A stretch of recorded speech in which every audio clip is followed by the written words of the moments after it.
একটা ধাক্কায় কি সব স্বপ্ন শেষ হয়ে গেল লাজুর, নাকি সুদেবের এই ভুল অনুভবের জীবনে ঝড় তুলবে? নিজের ছেলের কথা রাখতে লাজুর সাথে অনুভবের বিয়ে দিতে রাজি হয়ে যায় এক মা। সম্পূর্ণ ঘটনা জানতে হলে গল্পটা শুরু থেকে শুনতে হবে।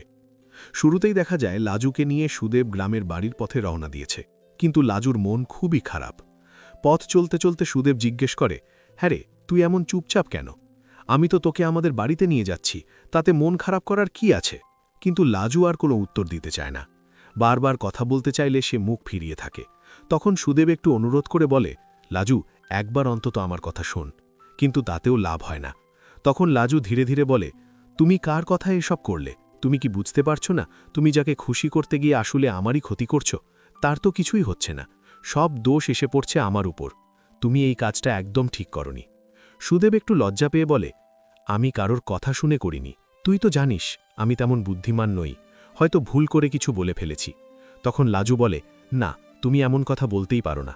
তোমার উপর আমার ভরসা ছিল বলেই এতদিন সব সহ্য করেছি। ঠিক তখনই অন্যদিকে অনুভব বনলতার সাথে কথা বলছে, আর তার গলায় রাগ স্পষ্ট। অনুভব বলে, আমি জানি এসবের পেছনে তুমিই আছো। তুমি সুদেবকে ফোন করে ইচ্ছে করে উত্তেজিত করেছ, যাতে লাজুকে ওই বাড়িতে পাঠানো হয়। কিন্তু এতে তোমার কোনো লাভ হবে না। আমার সাথে তোমার সম্পর্ক কখনোই স্বাভাবিক হবে না। তুমি যদি ভাবো লাজুকে সরিয়ে দিলে আমি তোমাকে মেনে নেব, সেটা ভুল। কারণ আমি তোমাকে পছন্দই করি না। তুমি এক অদ্ভুত মানুষ। প্রেম করেছিলে একজনকে, বিয়ে করলে আর একজনকে, আর বিয়ের দিন আবার পালালে অন্য কারোর সাথে। তোমার এসব আচরণের চেয়ে আমার চরিত্র অনেক পরিষ্কার। বনলতা বুঝতে পারে অনুভব ভীষণ রেগে গেছে। তখন সে শান্ত গলায় বলে, বিশ্বাস করো, আমি ভুল করেছি, আমি সেটা মানছি, কিন্তু আমি সত্যিই তোমাকে ভালোবাসি। অনুভব সঙ্গে সঙ্গে বলে, দরকার নেই তোমার ভালোবাসা, আমার লাগবে না। বনলতা একটু কষ্ট পেয়ে বলে, সব সময় তুমি শুধু লাজুর কথাই ভাবো। এমনকি অন্যের বউয়ের জন্য তোমার এত চিন্তা, অথচ নিজের স্ত্রীর প্রতি তোমার ন্যূনতম দায়িত্বও নেই। তখন অনুভব বলে, আমি তোমাকে কখনোই নিজের স্ত্রীর জায়গা দিইনি। তুমি জোর করে সেই জায়গায় বসে আছো। তুমি ইচ্ছে করে লাজুকে এই বাড়ি থেকে সরিয়েছ, অথচ লাজুই আমাকে বলেছিল যেন আমি তোমাকে ছেড়ে না যাই, সারা জীবন যেন তোমাকে রক্ষা করি। আর সেই তুমিই তার ক্ষতি করতে চাইছ। তুমি কতটা স্বার্থপর সেটা আমি খুব ভালোই জানি। এরপর বনলতা মনে মনে ভাবে, লাজু যেন অনুভবের চোখে এমন এক প্রভাব ফেলেছে যে আমি যাই করি সে কখনোই আমার ভালোটাকে দেখবে না। এরপর অনুভব আরও বলে, আজ থেকে আমি আর তোমার সাথে একই ঘরে থাকব না। তোমার সাথে থাকা আমার পক্ষে সম্ভব নয়। বনলতা হতভম্ব হয়ে জিজ্ঞেস করে, কোথায় যাবে তুমি? অনুভব বলে, অন্য ঘরে থাকব, তবুও তোমার সাথে নয়। অনেক হয়েছে, এবার আলাদা থাকাই ভালো। চাইলে তোমাকে ডিভোর্সও দিতে পারি, কোর্ট আমাকে থামাতে পারবে না। কিন্তু আমি একবার কাউকে কথা দিয়েছি, তাই এখনও সেই সিদ্ধান্ত নিচ্ছি না। এদিকে এই ঘটনার জন্য বাড়িতে অশান্তি শুরু হয়। অনুভবের বাবা তার স্ত্রীকে বলেন, তুমি কি করেছ? তোমার কারণেই আজ এমন কথা শুনতে হলো। তুমি কি ছেলেকে ঠিকভাবে মানুষ করতে পারোনি? স্ত্রীও রেগে গিয়ে বলে, শুধু আমার ছেলে নাকি তোমার নয়? তুমি কি কখনো তাকে বোঝানোর চেষ্টা করেছ? তখন বাবা বলেন, মায়েরাই তো সবসময় সন্তানের কাছে থাকে, তাদের মন বোঝে। আজ সুদেব এসে যেভাবে আমাদের ছেলেকে অপমান করল, সেটা মেনে নেওয়া কঠিন। স্ত্রী তখন বলে, আমি তো আগেই বলেছিলাম বিষয়টা ঠিক পথে যাচ্ছে না, কিন্তু এই বনলতা সুদেবকে উস্কানি দিয়েছে বলেই আজ এত দূর গড়িয়েছে। এরপর দেখা যায় বনলতার জন্য অনুভবের মন আরও ভারী হয়ে গেছে, কারণ সে বিশ্বাস করে বনলতা ইচ্ছে করেই লাজুকে দূরে সরিয়েছে। অন্যদিকে মা ছেলেকে নিয়ে চিন্তায় পড়ে থাকে। অনুভব বনলতার সাথে থাকতে না চেয়ে মায়ের ঘরে চলে যায় আর বলে, মা, তোমার কোলে একটু মাথা রাখতে চাই। মা অবাক হয়ে জিজ্ঞেস করে, কি হয়েছে, শরীর খারাপ নাকি? অনুভব বলে, না, শুধু একটু শান্তি চাই। তারপর মা ধীরে ধীরে জিজ্ঞেস করে, একটা সত্যি কথা বলবি, তুই কি সত্যিই লাজুকে ভালোবাসিস? অনুভব কিছুক্ষণ চুপ থাকে। মা আবার বলে, আমি জানি হয়তো আমি তোর জীবনে ভুল সিদ্ধান্ত নিয়েছি। তুই আমাকে বিশ্বাস করেছিলি, কিন্তু আমি সেই বিশ্বাস রাখতে পারিনি। তবু বল, যদি তুই লাজুকে ভালোবাসিস, তাহলে জানিস তো সমাজের চোখে এই সম্পর্ক মানাবে না। যদিও আমি জানি তুই এসব ভাবিস না। অনুভব তখন শান্ত গলায় বলে, আজ এই প্রশ্নের উত্তর দেব না, কিন্তু একদিন দেব, আর সেদিন তোমাকে সেটা মেনে নিতেই হবে। এদিকে লাজু ফিরে যায় তার শ্বশুরবাড়িতে। কমলা তাকে দেখে একটু তির্যকভাবে বলে, ওহো, বিদ্যাধারীর বউ, অবশেষে ফিরে এলে। হঠাৎ আবার কেন নিয়ে এলে ওকে, সুদেব? লাজু তখন দৃঢ় গলায় বলে, কেন, আমি কি এই বাড়িতে আসতে পারি না? এটা তো আমার শ্বশুর বাড়ি, যখন ইচ্ছা আসব। কমলা ব্যঙ্গ করে বলে, তাই নাকি? এতদিন তো শহরেই ছিলে, এই বাড়ির কথা মনে পড়ত না? লাজু বলে, পড়ত, কিন্তু আমি একটা লড়াই লড়ছি, সেই লড়াই জেতা না পর্যন্ত থামব না। কমলা বিরক্ত হয়ে বলে, ওই খাতা বই সব আমি পুড়িয়ে ফেলব। তখন লাজু কঠোরভাবে বলে, সাবধান, এমনটা করলে বড় বিপদ হবে।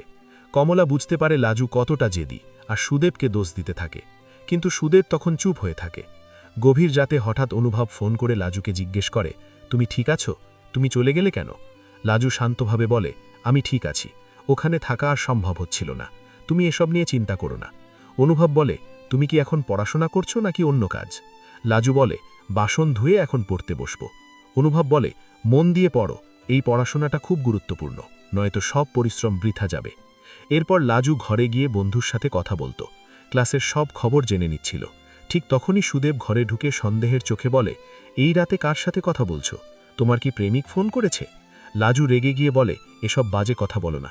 কিন্তু সুদেব জোর করে ফোনটা নিতে যায়। লাজু বাধা দেয় আর বলে, তুমি অন্যায় করছো। তখন সুদেব রেগে গিয়ে বলে, আমি চাইলে অনেক কিছুই করতে পারি। আর রাগের মাথায় ধাক্কা মেরে ফেলে দেয় লাজুকে। মাটিতে পড়ে মাথায় আঘাত পেয়ে অজ্ঞান হয়ে যায় লাজু। আর সেই দৃশ্য দেখে সুদেব মুহূর্তেই ভয়ে স্থির হয়ে যায়। তার বুঝতে দেরি হয় না বড় একটা ভুল হয়ে গেছে। সুদেব পাথরের মতো দাঁড়িয়ে থাকে। তার চোখের সামনে জ্ঞান হারিয়ে পড়ে আছে লাজু। কপাল দিয়ে গড়িয়ে আসা রক্ত দেখে তার বুকটা কেঁপে ওঠে। সে বারবার লাজুকে ডাকতে থাকে, কিন্তু লাজুর কোনো সাড়া নেই। ওদিকে কমলা চিৎকার শুনে ঘরে ঢুকে দেখে এই অবস্থা। সেও ভয় পেয়ে যায় আর সুদেবকে গালিগালাজ করতে থাকে যে কেন সে অঘটন ঘটালো। সুদেব দিশেহারা হয়ে লাজুকে পাঁজাকোলা করে তুলে গ্রামের হাতুড়ে ডাক্তারের কাছে নিয়ে যাওয়ার কথা ভাবে, কিন্তু লাজুর অবস্থা দেখে তার মনে হয় বড় কোনো চোট লেগেছে। অন্যদিকে অনুভবের বাড়িতে এক অশান্ত থমথমে পরিবেশ। অনুভব জানালার ধারে দাঁড়িয়ে অন্ধকার আকাশের দিকে তাকিয়ে ভাবছে লাজুর কথা। তার মন কু গাইছে। সে বুঝতে পারছে না লাজু আদেও সেখানে সুরক্ষিত কিনা। সে বারবার লাজুকে ফোন করার চেষ্টা করে, কিন্তু লাজুর ফোন তখন সুদেবের ঘরের মেঝের এক কোণে পড়ে আছে। অনুভবের মা ছেলের অস্থিরতা দেখে তার ঘরের দরজায় এসে দাঁড়ায়। মা বুঝতে পারছে তার ছেলে এক কঠিন দহনের মধ্য দিয়ে যাচ্ছে। সে অনুভবের মাথায় হাত রেখে বলে, তুই কি এখনো লাজুর কথা ভাবছিস?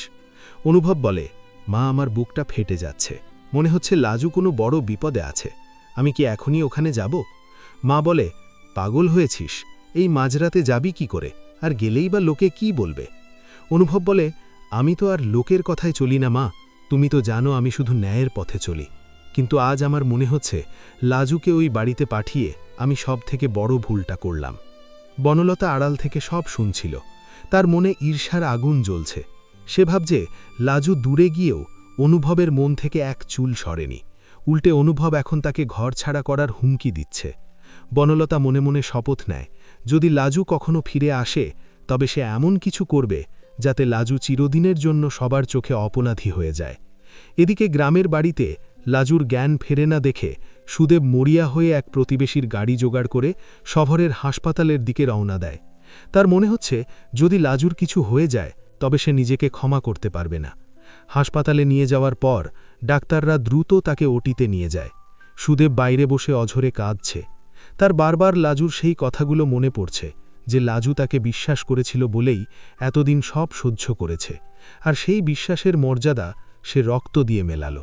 হাসপাতালের করিডোরে বসে সুদেব ভাবছে কাকে একটা খবর দেওয়া দরকার। তার হাত কাঁপছে। সে পকেট থেকে লাজুর ফোনটা বের করে দেখে সেখানে অনুভবের 20টারও বেশি মিসড কল। সুদেব দ্বিধায় পড়ে যায়, কিন্তু পরিস্থিতির চাপে সে অনুভবকেই ফোন করে।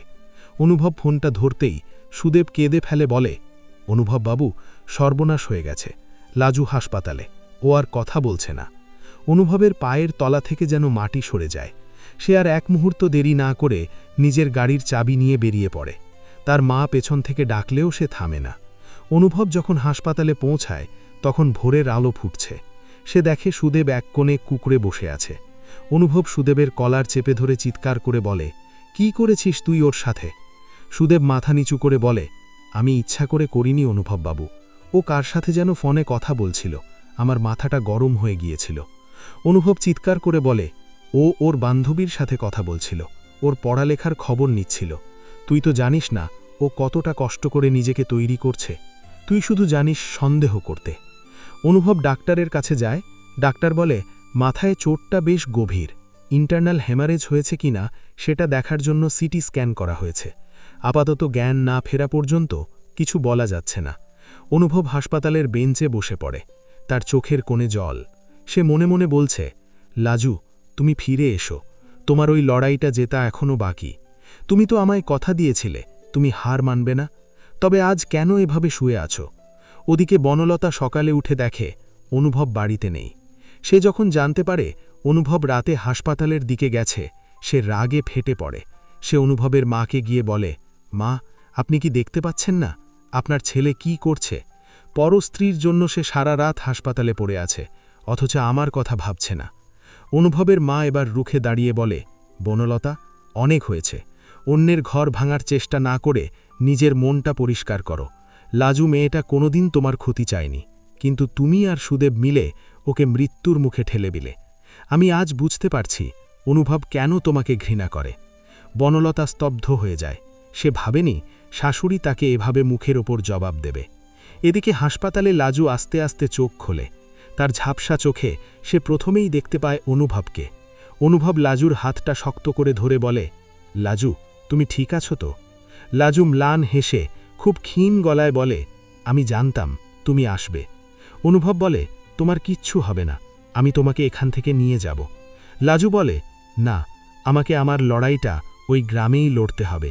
আমি যদি আজ পালিয়ে আসি তবে কমলা আর সুদেবের মতো মানুষরা জিতে যাবে। আমি ওদের দেখাতে চাই যে একটা মেয়ে একা লড়েও মাথা উঁচু করে বাঁচতে পারে। সুদেব দরজার আড়ালে দাঁড়িয়ে সব শুনছিল। তার মনে হচ্ছিল সে পৃথিবীর সবথেকে বড় অপরাধী। সে লাজুর সামনে গিয়ে দাঁড়ানোর সাহস পাচ্ছে না। ডাক্তার এসে লাজুকে পরীক্ষা করে বলে, ভয়ের কিছু নেই, তবে কিছুদিন পূর্ণ বিশ্রামে থাকতে হবে। অনুভব সুদেবকে ডেকে বলে, তোকে আমি ক্ষমা করব না সুদেব, তবে লাজু যদি তোকে ক্ষমা করে তবেই তুই ওর পাশে থাকতে পারবি।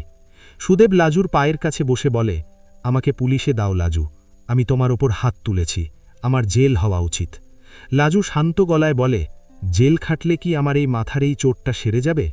সুদেব, তার চেয়ে বরং তুমি আমাকে সাহায্য করো যাতে আমি আমার পরীক্ষাটা ঠিক মতো দিতে পারি। অনুভবের মনটা এক অদ্ভুত শান্তিতে ভরে যায়। সে দেখে লাজু কতটা মহানুভব হতে পারে। লাজুকে হাসপাতালে দিন দুয়েক থাকতে হয়। এর মধ্যে অনুভব সারাক্ষণ সেখানে পড়ে থাকে। বনলতা একদিন হাসপাতালে এসে নাটক করার চেষ্টা করে, কিন্তু অনুভব তাকে সাফ জানিয়ে দেয় যে বনলতা যদি আর একবার লাজুর কোনো ক্ষতি করার চেষ্টা করে তবে সে আইনি ব্যবস্থা নেবে। বনলতা ভয় পেয়ে যায়। সে বোঝে অনুভবের মনে লাজুর জায়গা কতটা দৃঢ়। লাজু যখন সুস্থ হয়ে গ্রামে ফেরে তখন গ্রামের মানুষজন নানা কথা বলতে থাকে, কিন্তু এবার সুদেব অন্য মানুষ। সে রুখে দাঁড়ায়। সে কমলাকে বলে, মা, লাজু আজ থেকে এই বাড়িতে শুধু বউ নয়, ও এই বাড়ির সম্মান। ও পড়াশুনো করবে আর আমি ওকে পাহারা দেব। কমলা ছেলের এই পরিবর্তন দেখে থমকে যায়।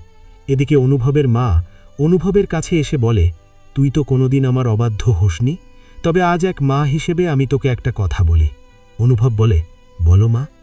মা বলে, আমি চাই লাজু তার জীবনে প্রতিষ্ঠিত হোক আর তুই ওর ছায়া হয়ে থাকিস, কিন্তু বনলতাকে তুই সত্যিই মুক্তি দিবি? অনুভব বলে, মা, বনলতা নিজেই নিজের জালে জড়িয়ে গেছে। ও যেদিন বুঝতে পারবে ভালোবাসা মানে দখল করা নয়, সেদিন ও নিজেই সরে যাবে। আমি শুধু অপেক্ষা করছি।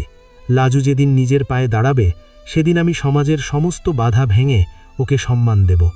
মা মুচকি হেসে বলে, আমি তোর সাথে আছি বাবা, আমার ভুলের প্রায়শ্চিত্ত এভাবেই হবে। লাজু পড়ার টেবিলে বসে জানালার বাইরে পূর্ণিমার চাঁদ দেখে। তার মনে পড়ে অনুভবের বলা সেই কথাগুলো, মন দিয়ে পড়ো, এই পড়াশোনাটা খুব গুরুত্বপূর্ণ। লাজু মনে মনে বলে, আমি পড়ব, আমি জিতব, শুধু তোমার জন্য অনুভব। তোমার ওই বিশ্বাসের অমর্যাদা আমি কোনোদিন হতে দেব না। অন্ধকারের বুক চিরে লাজুর জীবনে নতুন এক আলোর দিশা দেখা দেয়, যে আলোয় সুদেবের মতো অন্ধকার মানুষগুলো নিজেদের ভুল শুধরে নিতে শেখে।